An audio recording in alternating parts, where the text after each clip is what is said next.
नमस्कार, मैं संजय प्रभाकर। सोमवार 8 दिसंबर और आज मंगलवार 9 दिसंबर 2025 को भारत के संसद का तापमान खूब गर्माया हुआ था, पारा चढ़ा हुआ था। अगर आप हो सकता है आप देख भी रहे होंगे लाइव। पक्ष और विपक्ष दोनों तरफ से एक दूसरे पर जमकर हमले हुए, लेकिन इन सब के बीच विपक्ष में शामिल दलों के दोगले चेहरे जरूर नजर आए। मामला क्या था, क्यों विपक्ष का दोगला और दोहरा चरित्र नजर आया, इन सब के बीच कौन सा नेता भंवर में फंसता हुआ नजर आ रहा है, गौर से सुनिएगा। हो सकता है संसद के शीतकालीन सत्र की लाइव टेलीकास्ट आप देख भी रहे होंगे और कई लोगों ने इसे नहीं भी देखा होगा। देखना जरूर चाहिए, पर हम सभी देशवासियों को इसकी जानकारी जरूर होनी चाहिए। सोमवार को प्रधानमंत्री नरेंद्र मोदी ने भारत के पहले प्रधानमंत्री पंडित जवाहरलाल नेहरू के साथ साथ देश की सबसे पुरानी पॉलिटिकल पार्टी कांग्रेस को 140 करोड़ की भारत की जनता के सामने कटघरे में लाकर खड़ा कर दिया। तो वहीं आज मंगलवार को देश के गृह मंत्री अमित शाह वंदे मातरम गीत के साथ हुई नाइंसाफी और अत्याचार को लेकर कांग्रेस पर करारा हमला किया। अमित शाह ने कहा, वंदे मातरम का विरोध कांग्रेस के खून में है। कांग्रेस के खून, अमित शाह ने कहा, कांग्रेस के खून, इन तीन शब्द में बहुत बड़ा प्रहार है। आप समझ गए होंगे। देखिए, हमेशा ही प्रधानमंत्री नरेंद्र मोदी से अलग अलग मुद्दों पर जवाब मांगने और बहस कराने की डिमांड करने वाले लोकसभा में विपक्ष के सबसे बड़े नेता राहुल गांधी सोमवार को बहस के समय, चर्चा के समय और जब प्रधानमंत्री स्टेटमेंट दे रहे थे वंदे मातरम पर, वो गायब थे। विपक्ष के सबसे बड़े नेता राहुल गांधी गायब थे सोमवार को। और हां, यह बात जरूर है कि जब प्रधानमंत्री नरेंद्र मोदी अपना स्टेटमेंट दे चुके, अपनी राय दे चुके वंदे मातरम पर बहस में, उसके बाद सदन में राहुल गांधी की बहन और केरल के वायनाड से कांग्रेस की सांसद प्रियंका गांधी वाड्रा जरूर नजर आई और पूरा दिन जबरदस्त बहसबाजी में गुजरा। संसद का आपने देखा होगा और बहस का सब्जेक्ट था बंकिम चंद्र चट्टोपाध्याय की अमर रचना वंदे मातरम गीत के साथ पंडित जवाहरलाल नेहरू के शासनकाल में जो अत्याचार हुआ और नाइंसाफी हुई, इसके साथ यह था सब्जेक्ट। इस पर चर्चा का विषय था। 10 घंटे की चर्चा हुई और आज राज्यसभा में भी प्रधानमंत्री नरेंद्र मोदी करीब करीब 1 घंटे इस मुद्दे पर बोले, लेकिन शुरुआत के कुछ मिनट के बाद जैसे ही पंडित नेहरू का नाम प्रधानमंत्री नरेंद्र मोदी ने लाया, प्रियंका गांधी तमतमा गई, तिलमिला गई। कांग्रेस पार्टी के कई नेता हमलावर हुए अपने स्टेटमेंट्स में। समाजवादी पार्टी के मुखिया अखिलेश यादव भी इस भीड़ में शामिल थे। सबने भारत की आजादी की क्रांति में वंदे मातरम की भूमिका को तो माना जरूर, पर इसकी मूल रचना के आधे हिस्से के न गाए जाने के नेहरू के फैसले की वकालत करते भी नजर आए। अगर आप अपनी मातृभूमि से प्रेम करते हैं, अमर शहीदों के कर्जदार हैं, भारत से मोहब्बत करते हैं, तो इस वीडियो को पूरा देखिएगा। जो फैक्ट्स मेरी ऑनलाइन रिसर्च में आई हैं, उनको सुनकर आपका खून भी खौल उठेगा। उनके खिलाफ जिन्होंने वंदे मातरम के आधे हिस्से को गाने पर इसलिए रोक लगा दी क्योंकि उनको वोट बैंक को खुश करना था, ये आरोप लग रहे हैं। उन लोगों ने वंदे मातरम को कट्टर हिंदुत्व के साथ जोड़ दिया और धर्मनिरपेक्षता के जो है खिलाफ माना। देखिए, बात सिर्फ एक गाने की नहीं है, उस आत्मा की है जिसने कभी अंग्रेजों के पसीने छुड़ा दिए थे। ये कांग्रेस वाले भी बोल रहे हैं, अभी भी बोल रहे हैं। और आज वही वंदे मातरम संसद के भीतर वोट बैंक की राजनीति, पंडित नेहरू की विरासत, बंगाल के चुनाव और मुसलमान वोटों के साथ घिरा हुआ है। तो लोकसभा में 150 साल पूरे होने पर वंदे मातरम के इस पर 10 घंटे की खास बहस रखी गई थी। प्रधानमंत्री नरेंद्र मोदी खुलकर खड़े होकर खुद उन्होंने कहा, यहां सरकार विपक्ष नहीं, हम सब वंदे मातरम के ऋणी हैं। उसी की देन है कि आज हम आजाद भारत की संसद में बैठे हैं। उत्तर से दक्षिण, पूरब से पश्चिम इस गीत ने देश को जोड़ा है। अब फिर से उसी ताकत से हमें एकजुट होना है। ये पीएम मोदी ने कहा सोमवार को, कल। लेकिन जैसे ही मोदी ने बात आगे बढ़ाई, नेहरू के युग कांग्रेस की मुस्लिम लीग के आगे झुकने की और वंदे मातरम से समझौते की बात छेड़ी उन्होंने, विपक्ष तिलमिला गया। मोदी ने सीधे आरोप लगाया कि कांग्रेस ने बार बार वंदे मातरम का अपमान किया, इसके असली रूप को काटा छांटा और तुष्टीकरण की राजनीति के लिए इसे कुर्बान कर दिया। अब जरा सुनिए, दूसरी तरफ क्या हुआ। कांग्रेस की सांसद और विपक्ष के सबसे बड़े नेता राहुल गांधी की बहन जो है प्रियंका गांधी वाड्रा खड़ी हुई, कहती हैं मोदी जी ने सिलेक्टिव हिस्ट्री सुनाई है संसद में। इस बहस में तथ्य अधूरे हैं, फैक्ट्स अधूरे हैं, और वो इशारा करती हैं कि ये पूरी बहस दो मकसद से हो रही है। एक, असली मुद्दों से ध्यान भटकाने के लिए, यानी कि देश के असली मुद्दों से ध्यान भटकाने के लिए, और पश्चिम बंगाल चुनाव से पहले वोटों का ध्रुवीकरण करने के लिए। फिर एक और वार करती हैं वो, क्या कहती हैं अपने बयान में, जब नेहरू जी पर वार खत्म हो जाए तब बेरोजगारी पर भी बहस कर लीजिए। कांग्रेस के ही गौरव गोगोई खड़े होकर पूरा लेक्चर देते हैं, लंबा चौड़ा। कहते हैं कि कांग्रेस ने ही वंदे मातरम को राष्ट्रगीत का दर्जा दिलाया। कांग्रेस जी है उसके स्पिरिट को फॉलो करती रही। मोदी इस पवित्र गीत को भी बीजेपी का चुनावी टूल बना रहे हैं। फ्रीडम मूवमेंट की हिस्ट्री में बीजेपी को घुसाने की कोशिश कर रहे हैं। इधर रक्षा मंत्री राजनाथ सिंह संसद में खड़े होकर साफ कहते हैं, तुष्टीकरण की राजनीति ने भारत का बंटवारा कराया और आजादी के बाद वंदे मातरम के साथ लगातार नाइंसाफी हुई। उसे वह सम्मान नहीं दिया गया जो जनगण मन को मिला, जबकि संविधान सभा ने साफ कहा था कि दोनों को बराबर सम्मान मिलेगा। यानी एक तरफ मोदी और राजनाथ सिंह कह रहे हैं कि नेहरू युग का तुष्टीकरण वंदे मातरम के साथ अन्याय था, और दूसरी तरफ प्रियंका गांधी और गौरव गोगोई कह रहे हैं हमने तो हमेशा वंदे मातरम का सम्मान किया। असली राजनीति तो बीजेपी कर रही है, ये उनका आरोप है। देखिए, सवाल यहां से शुरू हो रहा है, सच क्या है। सबसे पहले पीछे चलते हैं, थोड़ा इतिहास खंगालते हैं। 1870 के दशक में बंकिम चंद्र चट्टोपाध्याय ने यह रचना लिखी थी, वंदे मातरम। 1882 में उपन्यास आनंद मठ नाम के उपन्यास में छपी, और धीरे धीरे ये गीत सिर्फ बंगाल नहीं पूरे भारत का वॉर क्राई बन गया।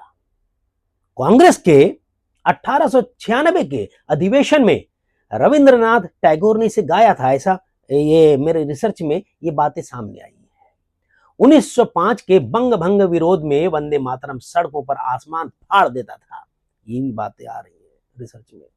अंग्रेजों ने इसे बैन तक कर दिया था, क्योंकि ये गीत सुनते ही लोग उठ खड़े होते थे, लाठियां गोलियां खाने को तैयार थे। यानी वंदे मातरम वो आग थी जिसने लाहौर से मद्रास तक, ढाका से मुंबई तक एक ही भाव कर दिया था, ये धरती मेरी मां है, इसके मिट्टी के लिए प्राण दे देंगे।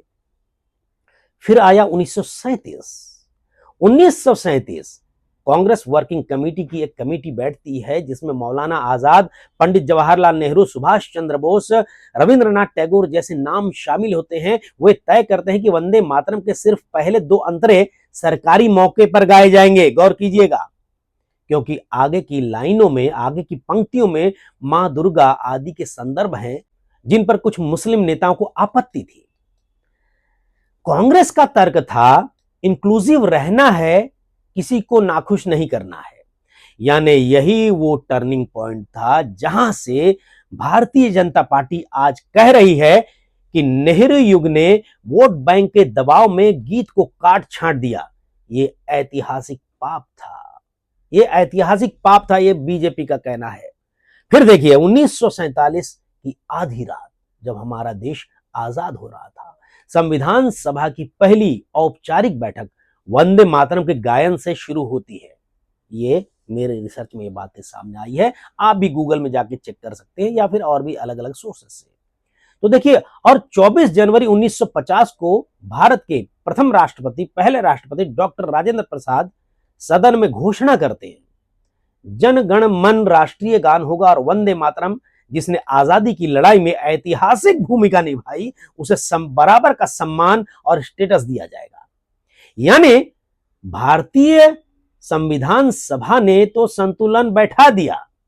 जन गण मन संवैधानिक राष्ट्रगान, वंदे मातरम स्वतंत्रता संग्राम की आत्मा, बराबर सम्मान।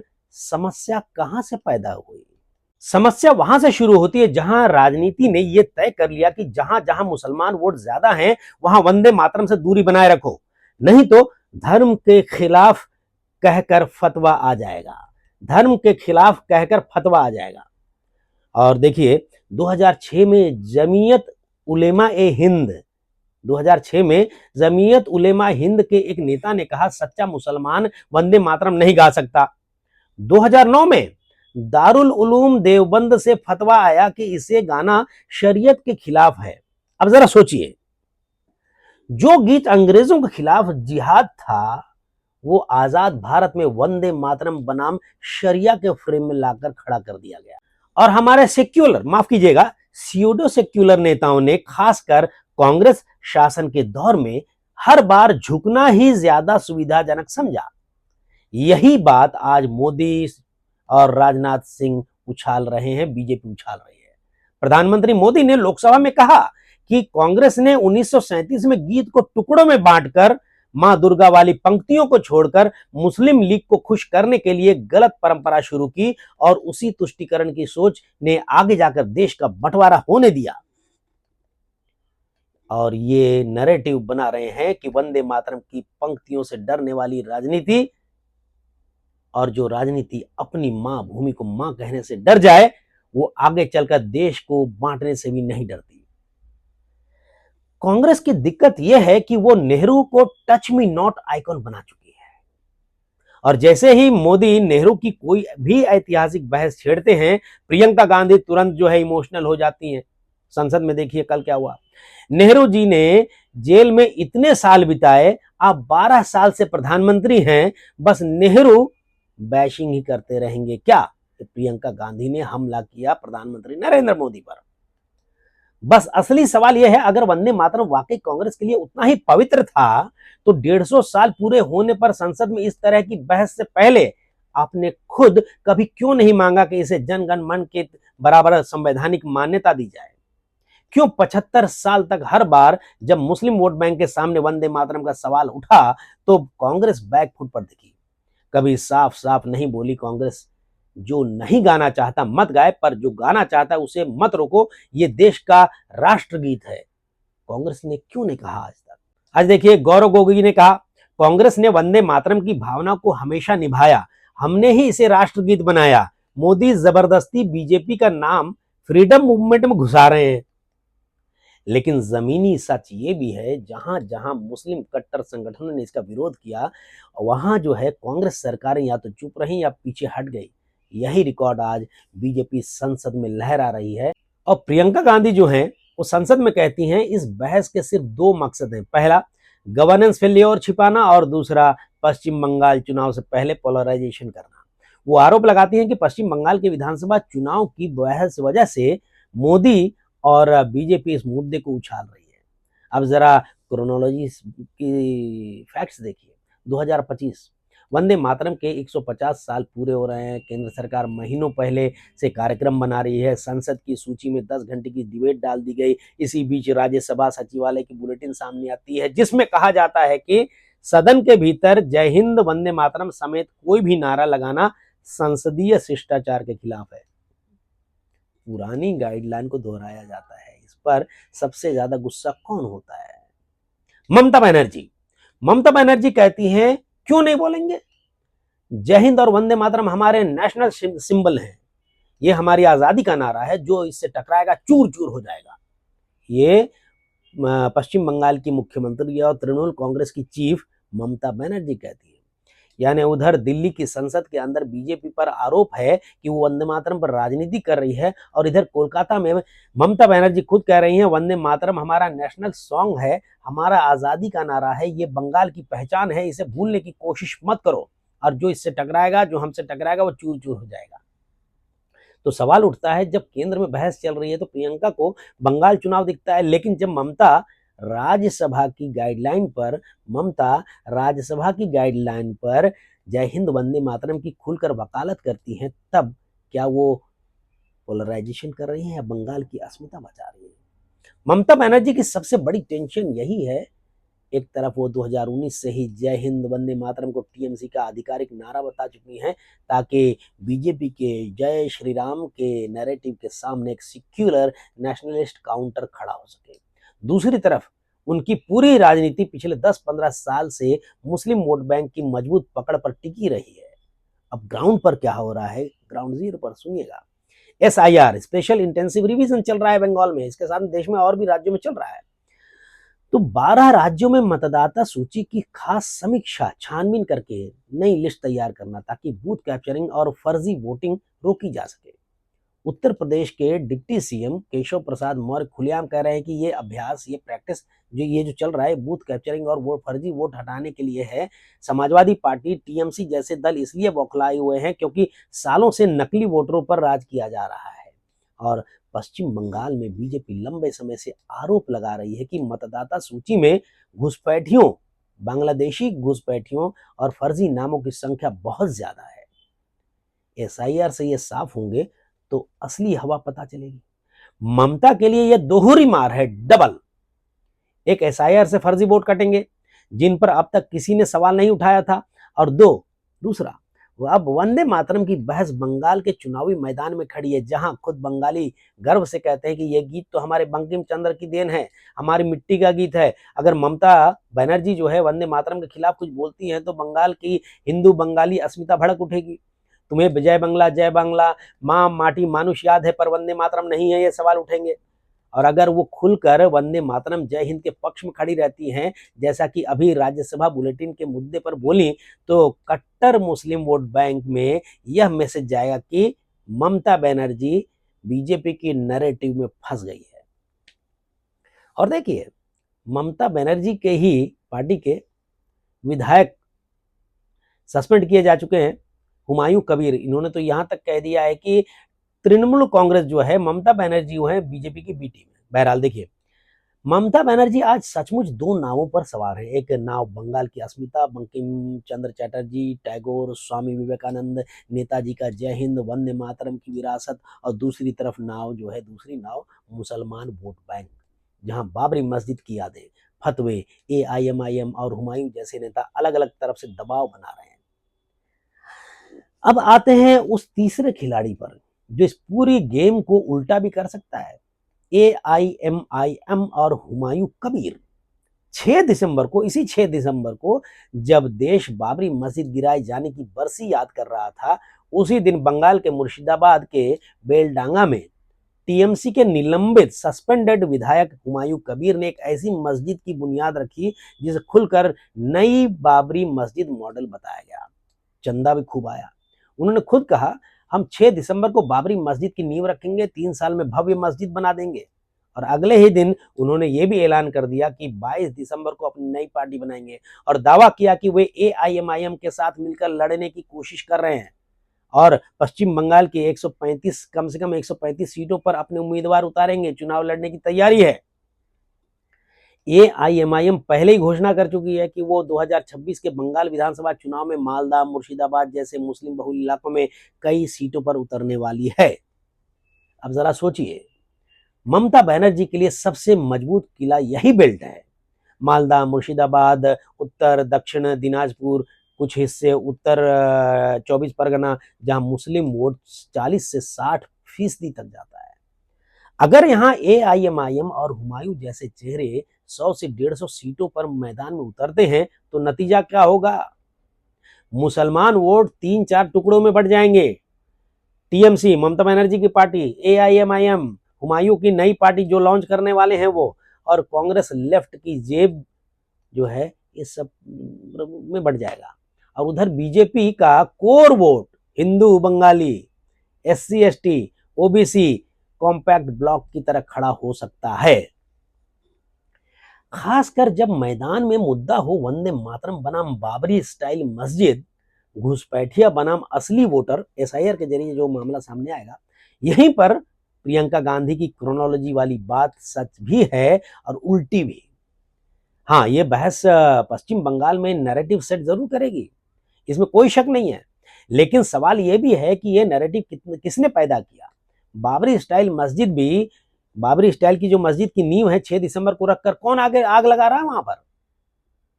टीएमसी एमएलए रहते हुए सालों तक कौन वोट बैंक की राजनीति करता रहा, और अब नया झंडा लेकर 3 साल में बाबरी मस्जिद बनाने की बात करके किसका ध्रुवीकरण कौन कर रहा है, कौन बढ़ा रहा है। और फिर ये फैक्टर भी बिल्कुल मत भूलिएगा, और ये फैक्टर बिल्कुल मत भूलिएगा कि ममता बनर्जी खुद कह रही हैं कि जय हिंद वंदे मातरम पर रोक लगाना बंगाल की पहचान पर हमला है। और बीजेपी ये कह रही है कि जिन्होंने देश को बांटा वही आज इस गीत से असहज है, इनसिक्योर्ड है। दोनों तरफ से नेशनलिज्म का तीर चल रहा है एक दूसरे पर निशाना साफ साफ बंगाल की 2026 की कुर्सी है, विधानसभा चुनाव। अब देखिए असली बात जो आपको मुझे हर नागरिक को समझनी पड़ेगी, क्या वंदे मातरम बीजेपी का गाना है, या क्या ये आरएसएस की मिल्कियत है, या फिर ये वो गीत है जो महात्मा गांधी से लेकर भगत सिंह, नेताजी से लेकर लाला लाजपत राय तक हर विचारधारा के दिल में गूंजा है। इतिहास कहता है, इतिहास साफ कहता है, ये गीत कांग्रेस के अधिवेशनों में गाया गया और आजादी की रैलियों में गाया गया। जेल जाते हुए क्रांतिकारियों ने यही नारा लगाया। फिर सवाल यह है, आज जब मोदी कहते हैं वंदे मातरम ने हमें आजादी दिलाई, अब हमें इसे फिर से राष्ट्रीय एकता का आधार बनाना होगा, तो कांग्रेस को इस पर गर्व होना चाहिए या उसको एलर्जी होनी चाहिए। गौरव गोगोई अगर कहते हैं कांग्रेस ने ही इसे राष्ट्रगीत का दर्जा दिलाया, तो फिर आज वो बीजेपी के साथ साथ खड़े होकर क्यों नहीं बोलते। हाँ, हम सब मिलकर यह प्रस्ताव पास करें कि वंदे मातरम और जनगण मन दोनों को बराबर संवैधानिक सम्मान मिले, इसमें कोई राजनीति नहीं है। क्यों नहीं कहते। प्रियंका गांधी अगर कहती हैं वंदे मातरम हमारे लिए हमेशा पवित्र रहा है, सैक्रेड रहा है, हमेशा रहेगा, और साथ ही ये भी पूछती हैं कि आरएसएस बीजेपी की मीटिंग में ये गाया जाता है या नहीं। प्रियंका गांधी का सवाल है, सोमवार को उन्होंने दागा था यह सवाल लोकसभा में। तो सवाल यह भी उठेगा कि प्रियंका जी, जिन मुस्लिम निकायों ने इसे आज तक हराम कहकर फतवा निकाला, उनके खिलाफ आप कब सड़क पर उतरी, कब आपने साफ साफ कहा कि हमारे लिए ये गीत पवित्र है, इसे गाने वालों को आप काफिर नहीं कह सकते। और देखिए, राजनाथ सिंह जब लोकसभा में कहते हैं कि वंदे मातरम को आजादी के बाद दरकिनार किया गया, तुष्टीकरण की वजह से इसे ठीक वैसा सम्मान नहीं मिला जैसा जनगण मन को मिला, तो सच ये भी है कि कांग्रेस ने संविधान में नेशनल सॉन्ग शब्द जो है वो नहीं लिखवाया, सब कुछ परंपरा और घोषणाओं के भरोसे छोड़ा।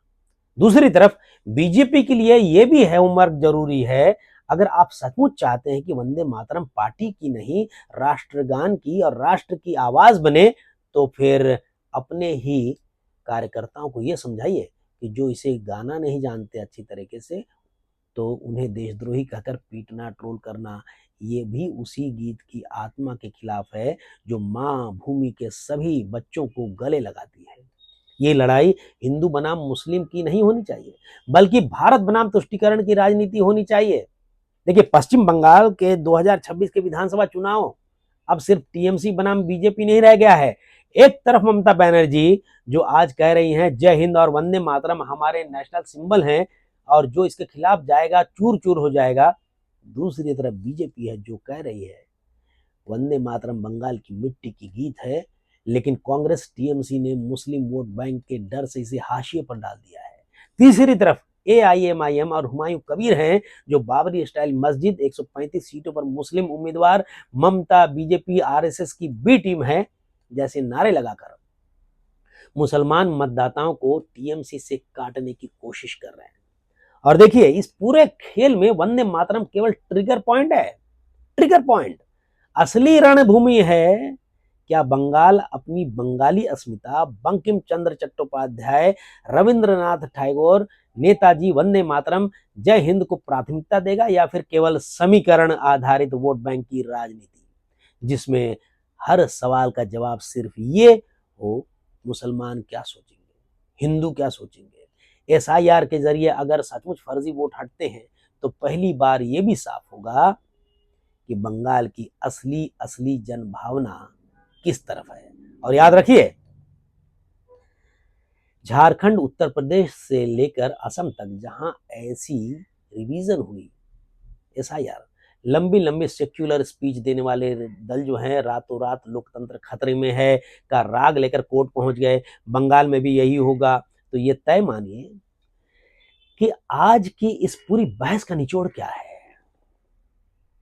पहला, इतिहास साफ कहता है कि वंदे मातरम इस देश के स्वतंत्रता संग्राम का सबसे बड़ा गीत है, सबसे महत्वपूर्ण गीत है। अंग्रेज इसी से डरते थे, इसी को बैन करते थे। दूसरा, संविधान सभा ने इसे राष्ट्रगीत का सम्मान दिया, जन गण मन के बराबर आदर की घोषणा की, लेकिन नेशनल सॉन्ग शब्द संविधान के टेक्स्ट में नहीं लिखा। इसे बाद की राजनीति ने अपने अपने हिसाब से तोड़ मरोड़ कर इस्तेमाल किया। तीसरा पॉइंट, नेहरू युग की कांग्रेस ने 1937 में गीत को ट्रिम किया, यानी काट दिया, छांट दिया। मुस्लिम लीग के विरोध को देखते हुए वोट बैंक स्टाइल एडजस्टमेंट किया। यह बात आज बीजेपी पूरी ताकत के साथ याद दिला रही है और कांग्रेस इस आरोप का तथ्यात्मक जवाब देने की बजाय, फैक्चुअल जवाब देने की बजाय भावुकता कार्ड खेल रही है, इमोशनल कार्ड खेल रही है। और चौथा पॉइंट सुनिए, ममता बनर्जी आज जय हिंद वंदे मातरम की वकालत कर रही हैं, लेकिन उनकी पूरी चुनावी राजनीति मुसलमान वोट बैंक और बंगाली अस्मिता के बीच रस्साकशी में फंस गई है। और पांचवा पॉइंट, एआईएमआईएम और हुमायूं जैसे खिलाड़ी बाबरी स्टाइल मस्जिद, 135 सीटों का ऐलान और 6 दिसंबर की सिंबॉलिक राजनीति से मुसलमान वोटों की जमीन को और खिसका रहे हैं, जिसका सीधा फायदा अंत में बीजेपी को ही मिल सकता है, क्योंकि बटा हुआ वोट कभी सरकार नहीं बनाता। सरकार हमेशा कंसोलिडेटेड वोट बनाता है। आपके लिए आज का एक ही सवाल, जब अगली बार आप टेलीविजन पर किसी नेता को वंदे मातरम पर भाषण देते देखें, चाहे वो मोदी हो, प्रियंका गांधी हो, ममता बनर्जी हो या कोई और, तो खुद से पूछिए, ये इंसान सचमुच वंदे मातरम से खड़ा है? क्या ये इंसान सचमुच वंदे मातरम के साथ खड़ा है या सिर्फ वोट की वंदे मातरम के साथ? क्योंकि सच ये है मेरे दोस्तों, वंदे मातरम ना तो बीजेपी का है, ना कांग्रेस का, ना टीएमसी का, ना एआईएमआईएम का। ये उस किसान का है जिसने नील की खेती से इनकार करके लाठी खाई। उस क्रांतिकारी का है जिसने फांसी से पहले आखिरी आवाज यही लगाई। और उस मां की आंख का आंसू है जिसने अपने बेटे को आजादी के लिए शहीद होते देखा। अगर आज 150 साल बाद भी हम इस गीत पर बंट रहे हैं, तो दोष वंदे मातरम का नहीं, हमारी राजनीति का है। और अगर हम सचमुच चाहते हैं कि भारत फिर से एक नई ऊर्जा के साथ आगे बढ़े, तो कम से कम इतना तो जरूर कर सकते हैं कि जिस दिन संसद में वंदे मातरम पर बहस हो, उस दिन हम सब मिलकर एक बार दिल से जरूर बोले, वंदे मातरम, भारत माता की जय, जय हिंद। तो इस वीडियो पर आप कमेंट बॉक्स में अपने कमेंट जरूर लिखिएगा कि आपको, आपके विचार क्या है, जो संसद में हुआ, जो बहस हुई, उस पर आप क्या कहना चाहते हैं। नमस्कार।